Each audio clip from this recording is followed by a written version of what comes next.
మనం అనుకున్నంత ఈజీ లేదు స్పోర్ట్స్ షూట్ చేయడం. దిగినప్పుడు అయిపోద్ది అనుకున్నాం, ఏముంది యాక్షనే కదా అని. బట్ ఒక్కసారి ప్రీ వర్క్ స్టార్ట్ అయ్యాక దాంట్లో ఉండే రిస్క్ కానీ బికాజ్ మేము ఎక్కడ స్టంట్ రైడర్స్ని యూజ్ చేయలేదు, అందరినీ రియల్గా రేసెస్ని మనం షూట్ చేసాం. బికాస్ టు ఎక్స్పీరియన్స్ దట్, అది వాళ్ళు ఉండే బాడీ లాంగ్వేజ్ డిఫరెంట్, వాళ్ళు రైస్ చేసే డిఫరెంట్, వాళ్ళకు we cannot pressurize them short ready రారా అని చెప్పి.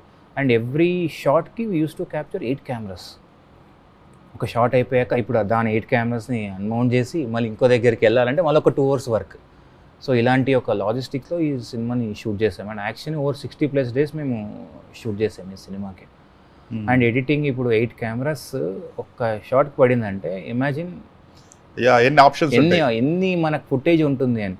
అండ్ అది చూడడానికి ఒక 2 months.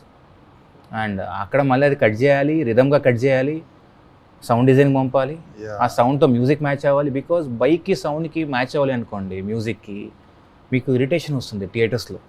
ఓకే, అది బ్యాలెన్స్ చేయాలి. సో దీనికి ఏంటంటే అక్కడ మాకు పోస్ట్లో బాగా టైం పట్టింది. మాకు సీజీస్ చాలా ఉన్నాయి మళ్ళీ.